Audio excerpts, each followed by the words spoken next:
Hello and welcome to another video, and as you can see in front of me I've got the brand new 2025 Yamaha MT-07.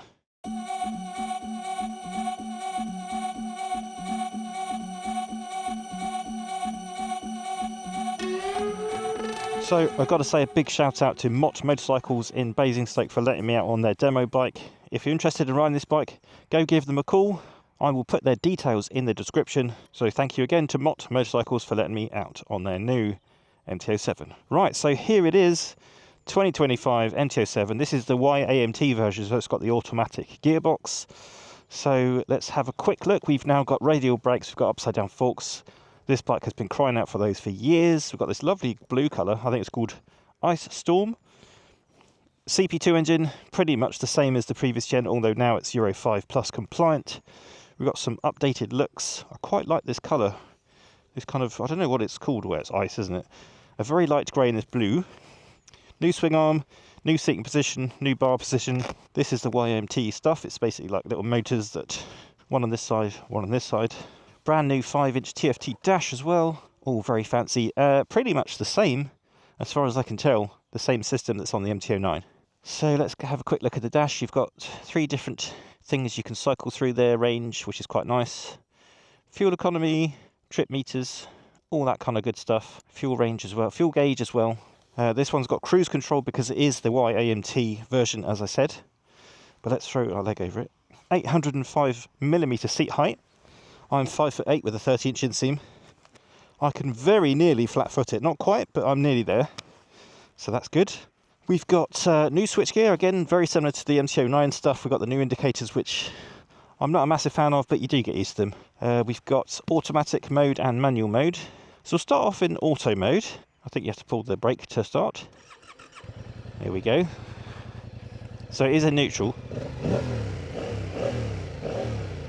I'm getting quite a lot of noise from these acoustic grills. I don't know if you can see those down by my crotch. But yeah, grills. You do get a nice amount of noise from that. Right, okay, so nope. I literally went to put it in gear. The gear switch is here. You got this seesaw switch. In we go.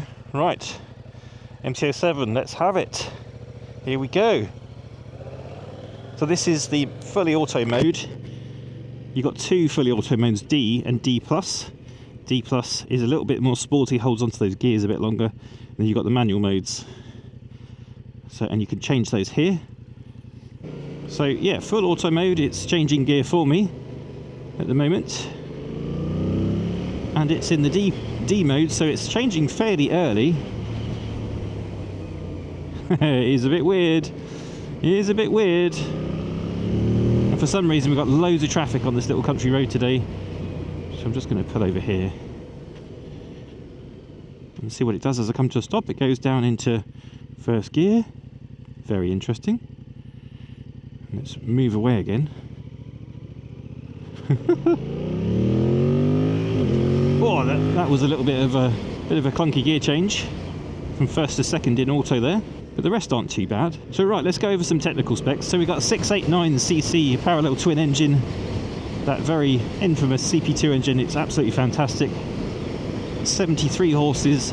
I think it's 68 Newton meters of torque. It's a very punchy engine. You know, you've probably heard of the MT-07.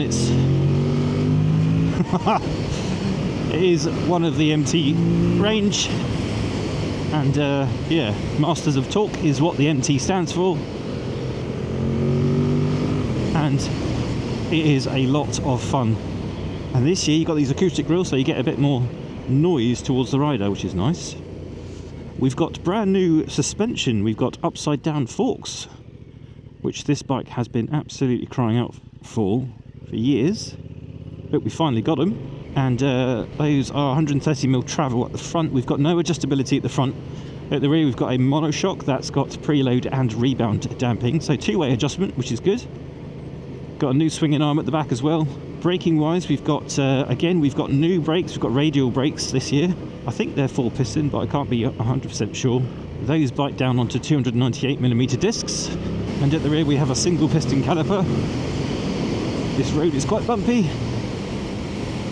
and that's on a 245mm disc. Oh, this thing is so it feels really agile. So we've got an 805mm seat height, as I've already mentioned.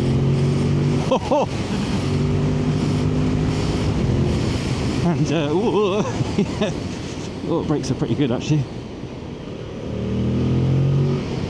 And what else have we got chassis wise? A very similar frame to the previous gen. We've got a wet weight for this Y-AMT version of 186 kilograms, which is really, oh, I think I killed a bee, I'm so sorry bee. It's quite light. The standard version, non-Y-AMT version, will be a little bit less. I think it's like 184, because that Y-AMT stuff does increase the weight a little bit. This year we've got riding modes. We've got, so you've got street and sport in the manual modes, as well as a customizable mode. Then in the auto mode you've got D and D+. D being the slightly less sporty one, and DE Plus being slightly more sporty. You change gears with the seesaw stuff thanks to the Y-AMT system, so it's just here. You can do up and down with one finger, or you can do up and down with your index finger and your thumb. Depends what you prefer, really. I'm going to stick it in sport mode, actually. What other electronics? We've got that screen, of course. Traction control, which you can turn off. ABS you can't turn off. And also, you know, Garmin Street Cross app. Right, let's give it a few beans. It still likes to hook that front wheel. What a cracking little bike. Right, this is one of my favourite corners. How does it cope with this? Oh my god, it is. The handling is absolutely brilliant. What a little ripper.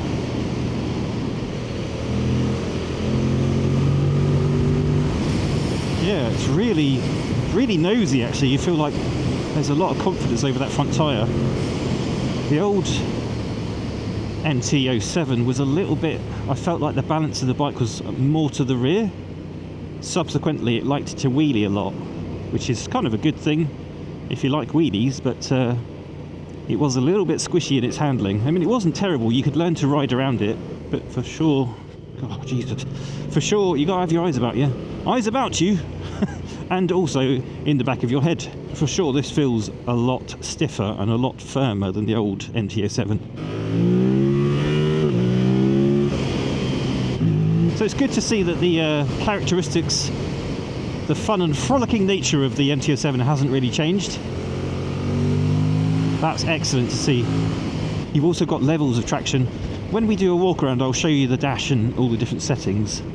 It's the same YRC system that Yamaha, I think it came from the R1, but this has only traction and power settings. Slightly less settings than the MT-09, of course. Right, we'll jump on the dual carriageway and just see what the cruise is like.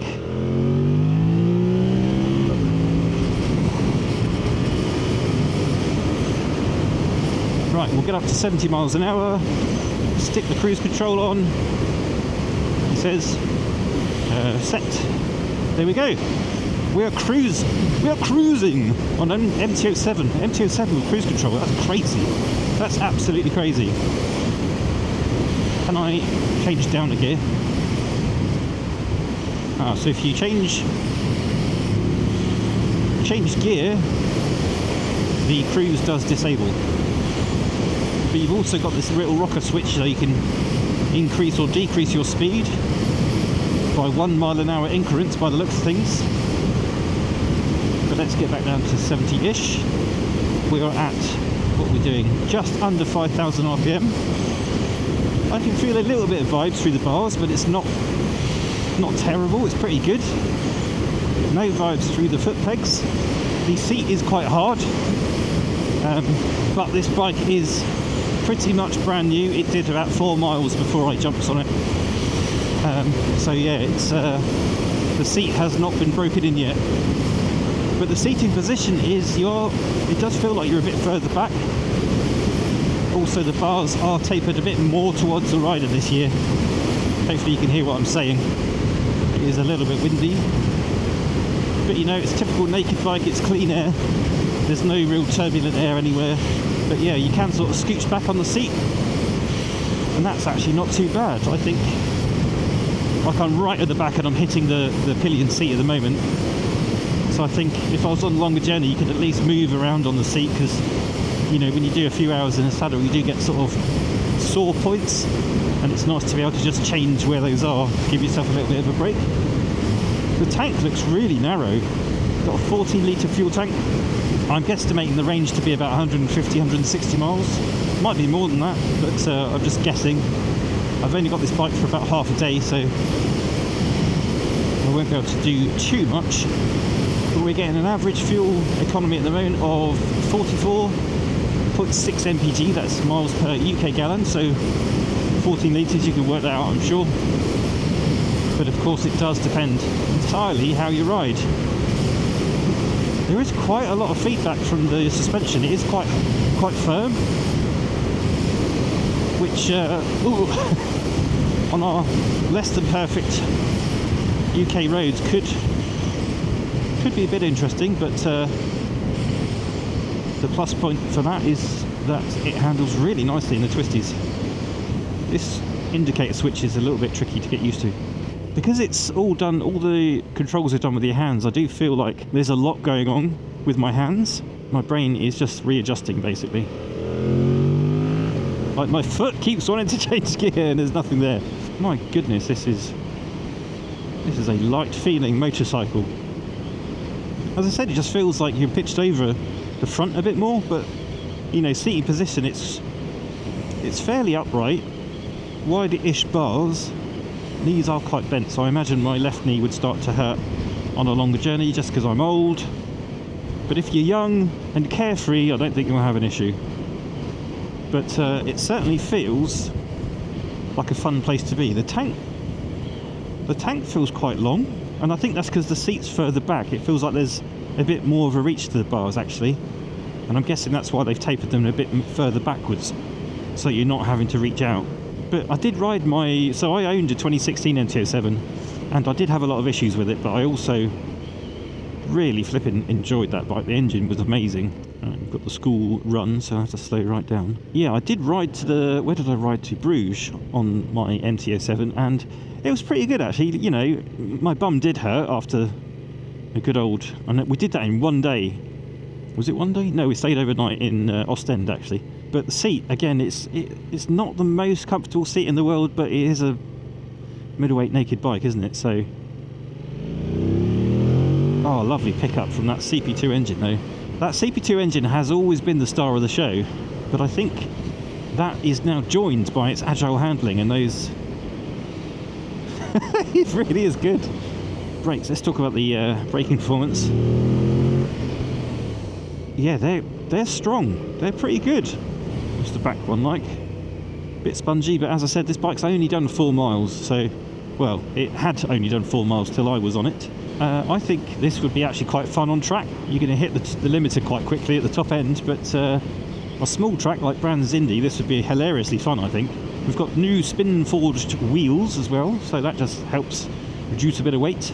Now, the Y-AMT thing, I don't know if it's your bag or not, but you can get a fully manual, you know, the standard clutch and gear shift version of this bike, which is a little bit cheaper. You can also get an up and down quick shifter, which I think is an optional extra. I don't think that comes as standard. Obviously, it's quite a busy category, this middleweight naked category. Power! So you've got the GSX 8S from Suzuki. You've got the Hornet 750. I feel like that's pretty much it.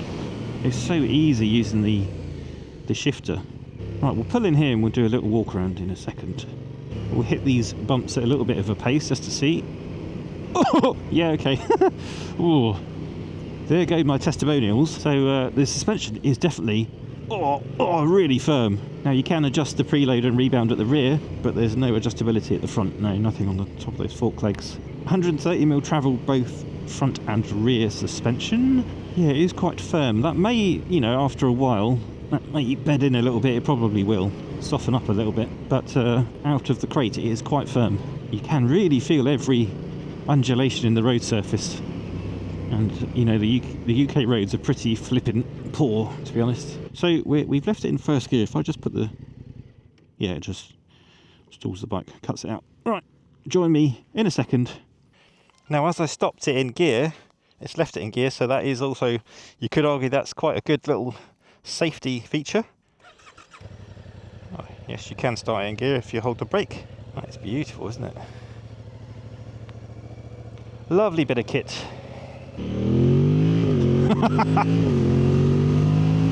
That is a little ripper. Yeah, cruise control on a middleweight naked. I literally don't think there's any other bike in the class that has it. So Yamaha putting up some firsts there. The handling is really quite nice. Really quite sporty actually. Yeah, very firm suspension, decent brakes, and quite a good riding position to feel like you're quite involved in what's happening. Gone are the days of it all being really soft and squishy. They've definitely tightened everything up. Nice induction noise as well. Don't know if that's coming across on camera. The Y-AMT system, I quite like it personally. I think it's a real fun system, and I guess they're aiming it for younger people because, you know, maybe you've been riding a scooter for a little bit and the idea of a geared bike intimidates you, and this is going to really help. And for now it's an option, you don't have to buy the Y-AMT system, but I totally get why it's becoming more popular, this sort of thing. You know, there's not the snobbery about it anymore. I know there'll be the same old comments about, oh, I don't want an auto bike. Well, you don't have to have one, you know, you can choose the manual one. This is for people who either have a disability or that they are just a little bit intimidated by geared bikes. And if it gets them into biking, I just see that as it's only a positive thing. Haha, yeah!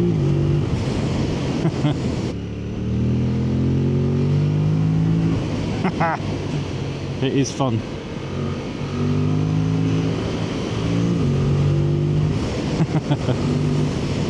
Yeah, really nice. And that CP2 engine, as ever, is still really fun and engaging. It hasn't got any more power this year, nor do I think it really needs it. Okay, for being super picky, maybe an extra 5-10 horsepower, but like riding the bike, I don't feel like I need it. And of course, if you do want more power, that's where the MT-09 comes in.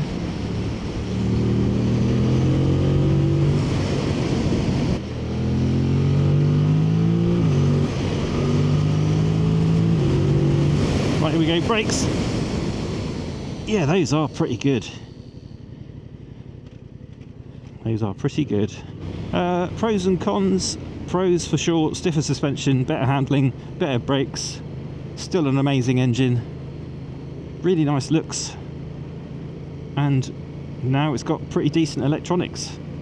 Okay, you could argue a bike of this output doesn't need traction or riding modes, but they're there and they're kind of following the trend of that's what people seem to want, so I don't hold that against Yamaha, and ultimately you don't have to use them if you don't want to. Oh, cons, the suspension is a little bit harsh on these sorts of bumpy roads. Another con is cruise control is only available on the Y-AMT version. It would have been nice to have that as an option at least on the non-Y-AMT bike. That said, I'm not sure how many riders really want cruise control on this sort of bike. Yeah, there's lots to like about the new MT-07.